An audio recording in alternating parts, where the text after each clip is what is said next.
조선시대 모두가 잠든 깊은 밤, 궁궐 구석진 방에서 의문의 소리가 들려옵니다. 속삭이는 목소리, 그리고 누군가 흐느끼는 소리.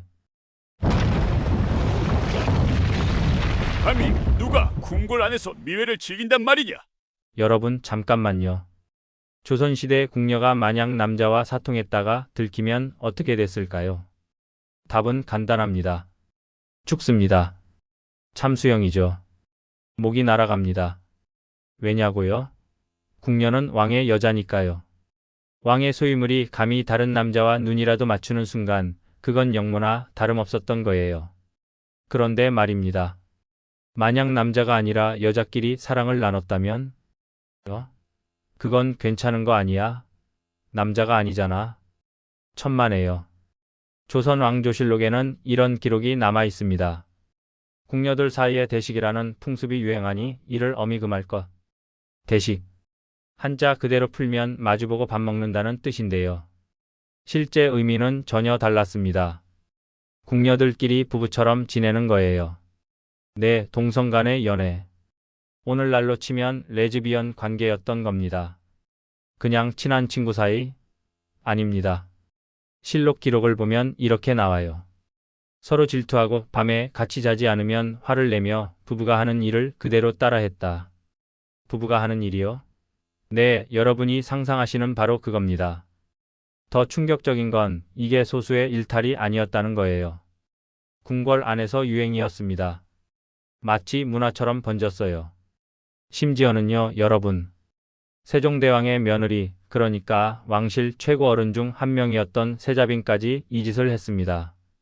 세종실록에 적나라하게 기록되어 있어요.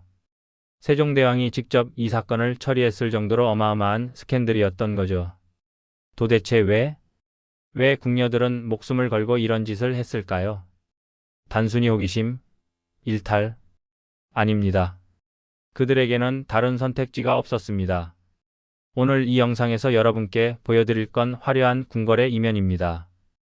꽃다운 나이에 궁에 끌려와서 평생 갇혀 살아야 했던 여자들. 사랑도 결혼도 자식도 가질 수 없었던 그들의 처절한 외로움. 그리고 그 외로움이 만들어낸 기형적인 사랑의 형태. 잠깐, 혹시 이런 생각하시는 분 있으세요? 에이, 옛날 사람들이 그런 것까지 했을까? 좀 과장 아니야? 아닙니다. 제가 지금부터 보여드릴 건 전부 조선 왕조실록, 승정원 일기 같은 1차 사료에 기록된 팩트입니다. 세종대왕, 연산군, 숙종. 여러 왕들이 직접 이 문제로 골머리를 앓았어요. 궁녀들의 대식 문화는 조선 500년 내내 끊이지 않았던 골칫거리였던 겁니다. 그럼 본격적으로 시작해 볼까요? 먼저 궁녀들이 어떤 삶을 살았는지부터 알아야 합니다. 왜냐고요? 그들의 삶을 이해해야 왜 그들이 목숨을 걸고 대식이라는 금지된 사랑에 빠질 수밖에 없었는지 이해할 수 있거든요. 경고 하나 드립니다. 이 영상 끝까지 보시면 사극 속 화려한 궁녀들의 모습이 다시는 예전처럼 보이지 않을 겁니다. 그 곱게 화장한 얼굴 뒤에 숨겨진 절망과 외로움이 보이기 시작할 테니까요. 준비되셨나요? 지금부터 조선 궁궐의 가장 어두운 비밀 속으로 들어갑니다. 자, 이제부터 본격적으로 시작합니다. 궁녀들의 삶, 그리고 그들이 빠져들 수밖에 없었던 대식의 세계로. 여러분, 상상해 보세요. 10살, 많아야 15살 어린 나이에 궁궐로 끌려옵니다. 부모님 손 한번 제대로 못 잡아보고 친구들이랑 뛰어놀 나이에 갑자기 높은 담장 안으로 들어가는 거예요. 그리고 그 순간부터 여러분의 인생은 끝입니다. 아니, 끝난다는 표현도 약하네요. 인생이 멈춰버린다는 게 더 정확한 표현이겠죠. 궁녀로 들어오는 순간 이 여자들에게 허락된 건 딱 3가지였습니다. 첫째, 왕을 모시는 것. 둘째, 왕을 모시는 것. 셋째, 왕을 모시는 것. 그게 다예요. 결혼? 안 됩니다. 아니, 궁녀도 결혼할 수 있었던 거 아니야? 나이 차면 내보내주고. 네, 이론적으로는 그랬어요. 나이 들면 궁에서 내보내주기도 했죠. 그런데 문제가 뭔지 아세요? 대부분의 궁녀들은 나이 찰 때까지 버티지 못했습니다. 왜냐고요? 통계를 한번 보시죠. 조선시대 궁녀의 평균 수명 약 35세에서 40세. 일반 양반 여성이 50세 이상 살았던 걸 생각하면 10년 이상 일찍 죽은 거예요. 왜 그랬을까요? 과로사입니다. 말 그대로. 새벽 4시에 일어나서 밤 11시까지 일했어요. 거의 매일. 쉬는 날. 그런 거 없습니다. 왕이 부르면 밤중에라도 달려가야 하고 왕비가 부르면 새벽이라도 일어나야 하고 몸이 버틸 수가 없었던 거죠. 그런데 그보다 더 견디기 힘든 게 뭐였는지 아세요? 외로움이었습니다. 생각해 보세요. 20살 꽃다운 나이에 친구들은 다 시집가서 아이 낳고 사는데 나만 궁궐에 갇혀 있는 거예요. 남자? 쳐다보지도 못합니다. 궁궐 안의 남자라곤 환관이나 늙은 왕뿐이에요. 그나마 젊은 왕이면 다행이지만 대부분 한참 나이 많은 할아버지 수준이었죠. 승은을 입는다고요? 웃기는 소리입니다. 궁녀가 몇 명인데요. 조선시대 궁궐에는 평균 500명에서 1000명의 궁녀가 있었어요. 그 중에서 왕의 눈에 띄는 궁녀가 몇 명이나 될까요? 기껏해야 10명, 20명, 나머지 980명은요. 평생 왕 얼굴 한번 제대로 못 보고 늙어 죽는 겁니다. 그래서 궁녀들 사이에서 유행한 게 바로 대식이었던 거예요. 처음에는 단순히 외로움을 달래기 위한 우정이었을 겁니다. 언니, 나 너무 외로워. 나도 그래. 우리 같이 지내자. 이렇게 시작했겠죠. 그런데 이게 점점 변질됩니다. 실록 기록을 보면 이렇게 나와요. 궁녀들이 서로 짝을 지어 남편과 아내처럼 행세하며 한 사람은 남자 노릇을, 한 사람은 여자 노릇을 했다.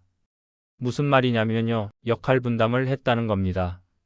한 명은 남편 역할. 좀 더 나이가 많거나 성격이 강한 쪽이 맡았어요. 다른 한 명은 아내 역할.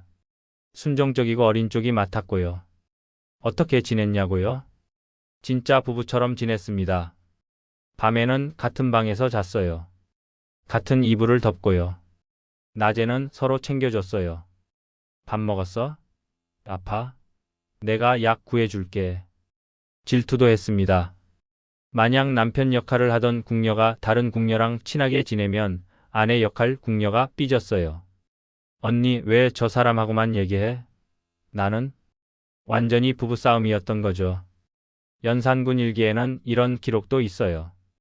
궁녀가 자신의 대식 상대인 궁녀비가 다른 궁녀와 친하게 지낸다는 이유로 밤새 울면서 싸웠다. 상상이 가시나요? 궁궐 안에서 밤새 궁녀들끼리 싸우고 우는 거예요. 질투 때문에. 왕이 이 소리를 듣고 대체 뭐 하는 짓이냐 며 화를 냈다는 기록도 남아 있습니다. 그런데 여기서 끝이 아닙니다. 이게 점점 심해지면서 육체적인 관계로까지 발전한 거예요.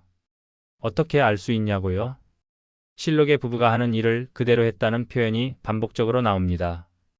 조선시대 유교 사회에서 부부가 하는 일이 뭘 의미하는지는 굳이 설명 안 해도 아시겠죠? 심지어는 도구까지 만들었다는 기록도 있어요. 나무나 다른 재료로 남성의 성기 모양을 만들어서. 네, 여러분이 생각하시는 바로 그겁니다.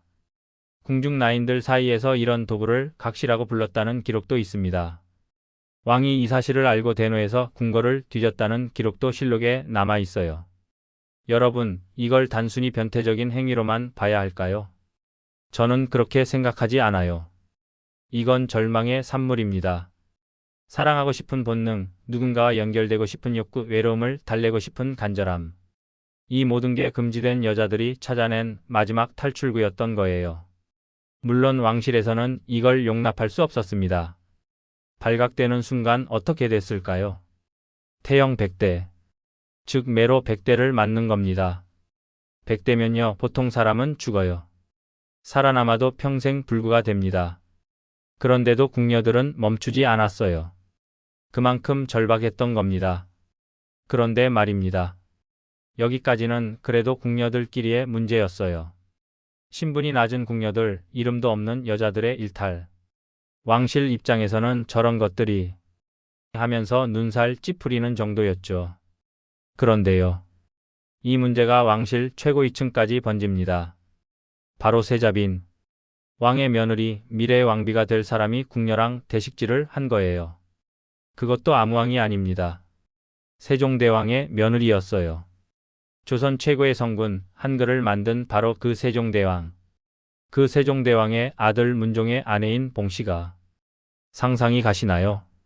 세종대왕이 이 소식을 들었을 때 느꼈을 충격이 조선 왕실을 뒤흔든 이 충격적인 스캔들의 전말을 낱낱이 파헤쳐 보겠습니다. 준비하세요. 진짜는 지금부터입니다. 조선 왕실을 뒤집은 궁녀들의 금지된 사랑 대식. 1436년 세종 18년 조선 왕실의 폭탄이 터집니다.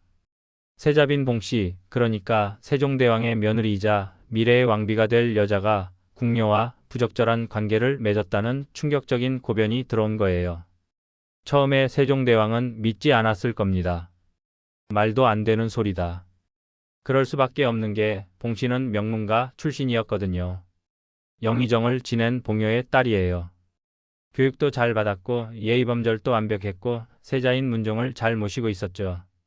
그런 여자가 궁녀와 그것도 여자와 남녀 관계를 했다고? 그런데 조사를 해보니 사실이었습니다. 세종실록 1436년 3월 기록을 볼까요? 여기 원문 그대로 읽어드릴게요. 세자빈 봉씨가 궁녀 솥상과 더불어 남녀처럼 행하고 또 다른 궁녀 해금과도 부부의 예를 행했다. 남녀처럼 행하다. 부부의 예를 행하다. 조선시대 한문 표현이 이렇게 완곡할 때는 실제로는 훨씬 더 노골적이었다는 뜻입니다. 더 구체적인 기록이 있어요. 승정원 일기에는 이렇게 나옵니다. 봉씨가 솥상과 밤마다 한 방에서 자며 서로 껴안고 입을 맞추었다. 또한 각시성기 무용도구를 사용하여 부부의 일을 행했다. 여러분, 이게 무슨 야설이 아니에요. 조선 왕조실록입니다. 유네스코 세계기록 유산이에요. 국가 최고 기록물에 이렇게까지 적나라하게 기록되어 있다는 건 그만큼 충격적인 사건이었다는 거죠. 그럼 이 사건이 어떻게 발각됐을까요? 바로 질투 때문이었습니다. 봉씨에게는 솥상이라는 본처격 궁녀가 있었어요. 그런데 봉씨가 다른 궁녀 해금이랑도 바람을 핀 겁니다. 상상이 가시나요? 세자빈이 2명의 궁녀를 동시에 상대로. 솥상이 질투했겠죠. 당연히. 마마 어찌 저 계집과도 그러십니까? 싸움이 일어났고 그 과정에서 다른 궁녀들도 알게 됐고 결국 소문이 퍼진 겁니다. 이 소식이 세종대왕 귀에 들어갔을 때 세종대왕의 심정. 한글을 만들고 조선을 태평성대로 이끌던 성군. 그런 사람의 며느리가 미래의 왕비가 될 사람이 궁녀 2명과 동시에 부적절한 관계를 맺고 있었다니. 세종실록에는 세종대왕의 반응이 이렇게 기록되어 있습니다. 상황이 크게 놓아여 말씀하시기를 이는 금수만도 못한 짓이다. 어찌 사람이 이런 일을 할 수 있단 말인가. 금수만도 못한 짓. 조선시대 최악의 욕설 중 하나입니다. 세종대왕이 이런 표현까지 썼다는 건 정말 분노가 극에 달했다는 뜻이에요. 그런데 문제는 이게 끝이 아니었어요. 조사를 더 해보니까 봉씨의 비행이 한두 가지가 아니었던 겁니다. 첫째, 세자인 문종을 학대했습니다. 문종이 아플 때 간호는커녕 방치했고 심지어 욕설까지 했다는 증언이 나왔어요.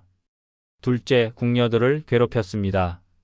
자기 마음에 안 들면 매질하고 굶기고 심지어 불에 지지기까지 했다는 기록이 있습니다. 셋째, 무속신앙에 빠져 있었습니다.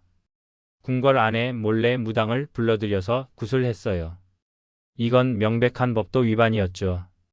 그리고 넷째, 바로 궁녀들과의 대식이었던 겁니다. 세종대왕은 고민했을 겁니다. 이 사실을 공개하면 왕실의 권위가 땅에 떨어집니다. 하지만 덮으면 나중에 더 큰 문제가 될 수도 있죠.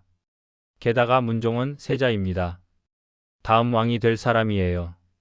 그런 사람의 아내가 이런 추문에 휘말려 있다니. 세종대왕은 결단을 내립니다. 패출. 세자빈 자리에서 내쫓는 겁니다. 세종실록 1436년 3월 30일 기록. 세자빈 봉씨를 폐하여 서인으로 삼는다. 서인, 그러니까 평민으로 강등시킨 거예요. 왕실 최고 여성 중 한 명이었던 사람이 하루아침에 신분을 잃은 겁니다. 그런데 여기서 더 비극적인 건 봉씨의 최후입니다.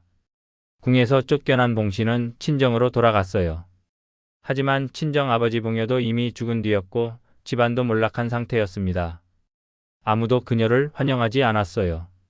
왕실에서 쫓겨난 여자, 추문에 휘말린 여자를 누가 받아주겠습니까? 그리고 3년 뒤 1439년 세종실록에 이런 기록이 나옵니다. 폐쇄자빈 봉씨가 죽었다. 끝입니다. 딱 한 줄. 어떻게 죽었는지, 어디서 죽었는지, 누가 곁에 있었는지 아무것도 기록되어 있지 않아요. 그냥 죽었다. 끝. 왕실 최고위층이었던 여자의 최후치고는 너무 쓸쓸하지 않습니까? 그럼 봉씨와 관계를 맺었던 궁녀들은 어떻게 됐을까요? 소상과 해금. 실록에는 이렇게 기록되어 있습니다. 곤장 100대에 처하고 간비로 내쫓았다. 곤장 100대요. 아까도 말했지만 이건 거의 사형 선고나 마찬가지예요. 특히 여자의 몸으로 100대를 맞으면 대부분 그 자리에서 죽거나 살아남아도 평생 불구가 됩니다. 기록상으로는 살아서 관비가 되었다고 나오지만 과연 제대로 된 삶을 살 수 있었을까요?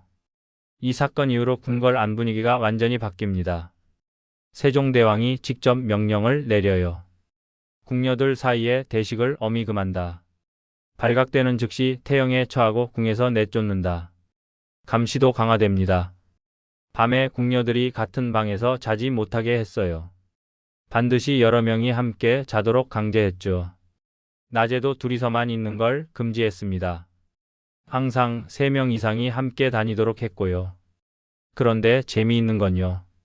이렇게 강력하게 단속했는데도 대식은 사라지지 않았습니다. 성종 때도 대식 문제로 궁녀들을 처벌한 기록이 나와요. 연산군 때는 아예 궁녀들의 대식 문화가 만연하다는 보고가 올라옵니다. 선조 때도, 광해군 때도, 인조 때도, 숙종 때도. 조선 왕조 500년 내내 이 문제는 끊이지 않았어요. 왜 그랬을까요? 단속을 아무리 해도, 처벌을 아무리 해도 왜 궁녀들은 목숨을 걸고 대식을 계속했을까요? 답은 간단합니다. 외로움은 죽음보다 무서웠으니까요. 매 100대 맞아 죽는 것보다 평생 혼자 외롭게 사는 게 더 무서웠던 겁니다. 사랑받고 싶은 욕구, 누군가와 연결되고 싶은 본능. 그게 생명의 위협보다 강했던 거예요. 세자빈 봉씨 사건은 하나의 상징입니다. 조선 사회가 여성들에게 얼마나 가혹했는지를 보여주는 상징. 신분이 높든 낮든, 왕실이든 평민이든 여자라는 이유만으로 자신의 삶을 선택할 수 없었던 시대. 사랑도 자유도 심지어 외로움을 달랠 권리조차 빼앗긴 시대. 그 시대를 살았던 여자들의 절규가 바로 대식이었던 겁니다. 이제 마지막 질문이 남았습니다. 그들은 과연 죄인이었을까요? 아니면 피해자였을까요? 역사는 그들을 어떻게 기억해야 할까요? 마지막으로 이 무거운 질문에 대한 답을 함께 찾아보겠습니다. 자, 이제 마지막입니다. 지금까지 우리는 조선 궁궐의 가장 어두운 비밀을 들여다봤어요. 목숨을 걸고 사랑을 나눴던 궁녀들, 세자빈의 자리에서 쫓겨난 봉씨, 곤장 100대를 맞고 죽어간 소상과 해금. 이제 우리가 답해야 할 질문은 이겁니다. 과연 그들은 죄인이었을까요? 조선 왕실의 답은 명확했습니다. 죄인이다. 유교 윤리를 어겼고 왕실의 권위를 무너뜨렸고 풍속을 문란하게 했으니 당연히 처벌받아야 한다. 실록 곳곳에 이런 표현이 나와요. 폐륜, 음란, 금수만도 못한 짓. 조선 사회가 그들을 어떻게 봤는지 명확하게 알 수 있는 단어들이죠. 그런데 말입니다. 정말 그들만 나쁜 걸까요? 한번 생각해 봅시다. 궁녀들은 왜 궁궐에 들어왔을까요? 자기가 원해서? 아닙니다. 대부분은 끌려온 겁니다. 조선시대에는 선상궁이라는 제도가 있었어요. 3년에 한 번씩 전국에서 어린 소녀들을 뽑아서 궁궐로 보내는 겁니다. 10살에서 15살 사이의 여자아이들이요. 물론 명목상으로는 선발이지만 실제로는 강제였어요. 거부하면 집안 전체가 역적으로 몰릴 수도 있었으니까요. 상상해 보세요. 12살 여자아이가 부모님 손을 잡고 옵니다. 엄마, 나 가기 싫어요. 하지만 관리들이 억지로 떼어냅니다. 왕명이다. 어서 가자.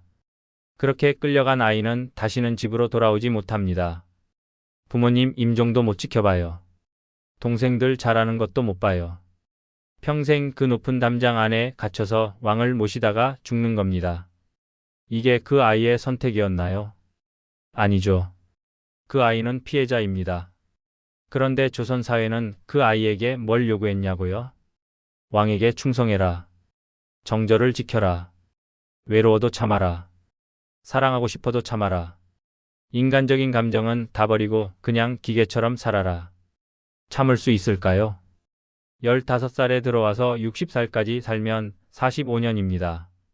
45년 동안 사랑도 못하고 결혼도 못하고 자식도 못 낳고 그냥 왕의 시중이나 들면서 살라는 거예요. 인간이 그게 가능할까요? 불가능합니다. 그래서 그들은 찾아낸 거예요. 탈출구를. 비록 왜곡된 형태였지만 그게 대식이었던 겁니다. 물론 오늘날의 기준으로 봐도 건강한 관계는 아니었을 겁니다. 진정한 사랑이었다기보다는 외로움에서 비롯된 의존 관계에 가까웠을 테니까요. 하지만 그게 그들의 잘못일까요? 이런 비유를 들어볼게요. 어떤 사람을 평생 감옥에 가둬놓습니다. 그 사람이 미쳐가기 시작합니다. 벽에 그림을 그리고 혼자 중얼거리고 상상 속 친구를 만들어냅니다. 이 사람이 잘못한 걸까요?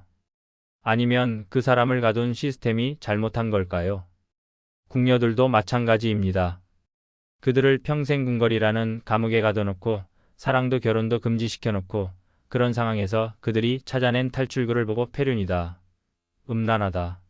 라고 비난하는 건 솔직히 말도 안 되지 않습니까? 세종대왕도 연산군도 다른 왕들도 이 문제를 해결하지 못했어요. 왜냐고요? 근본적인 문제를 건드리지 않았으니까요. 궁녀 제도 자체가 문제였습니다. 수백 명, 수천 명의 여자를 평생 궁궐에 가둬놓고 왕 한 사람만 모시게 하는 시스템 자체가 비인간적이었던 거예요.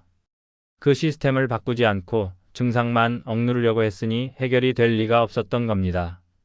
대식을 금지한다고 해서 외로움이 사라지나요? 곤장을 친다고 해서 사랑하고 싶은 욕구가 없어지나요? 안 됩니다. 절대. 그래서 조선 500년 내내 이 문제는 반복됐던 겁니다. 왕이 바뀌어도 시대가 바뀌어도 똑같은 일이 계속 일어났어요. 왜냐하면 시스템은 그대로였으니까요. 그리고 그 시스템의 희생자들은 계속 생겨났습니다. 이름도 없이 사라진 수많은 궁녀들. 역사의 기록조차 남지 못한 그들. 소상을 생각해 봅시다. 곤장 100대를 맞고 감비로 쫓겨난 그녀. 그녀는 무슨 죄를 지었을까요? 세자빈을 사랑했다는 것? 아니, 정확히 말하면 세자빈에게서 위로를 받으려 했다는 것? 그게 죽을 죄일까요? 그녀도 누군가의 딸이었을 겁니다. 부모님이 있었고 형제자매가 있었고 친구가 있었을 거예요. 어쩌면 좋아하는 남자도 있었을 수도 있죠. 하지만 궁녀로 뽑힌 순간 그 모든 걸 포기해야 했습니다.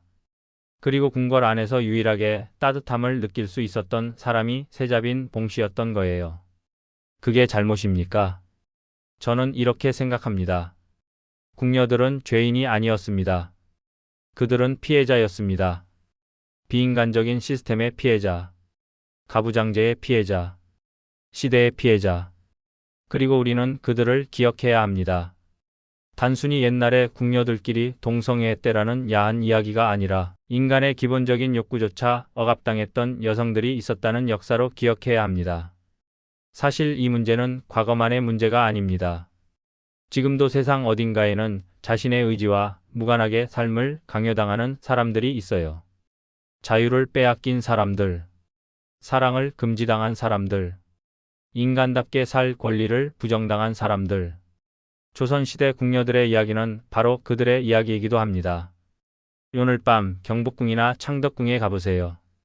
그 고유한 담장을 바라보면서 상상해 보세요. 수백 년 전 이 담장 안에서 울었던 여자들을, 사랑하고 싶었지만 사랑할 수 없었던 여자들을, 외로움을 견디다가 결국 금지된 길을 택할 수밖에 없었던 여자들을, 그들의 목소리가 들리는 것 같지 않나요? 역사는 승자의 기록이라고 하죠. 그래서 역사책에는 왕의 이야기, 영웅의 이야기만 가득합니다. 하지만 진짜 역사는 이름 없는 사람들의 이야기 속에 있습니다. 궁녀들의 이야기. 노비들의 이야기, 평민들의 이야기, 그들이 겪었던 고통, 외로움, 절망, 그리고 그 속에서도 포기하지 않았던 인간다움. 그게 진짜 역사입니다. 많이 무겁죠? 불편하셨을 수도 있어요. 하지만 역사는 원래 불편한 겁니다. 불편해야 배우고 배워야 반성하고 반성해야 발전하니까요. 이런 콘텐츠가 더 보고 싶으시다면 구독과 좋아요 눌러주시고요. 댓글로 여러분 생각도 남겨주세요.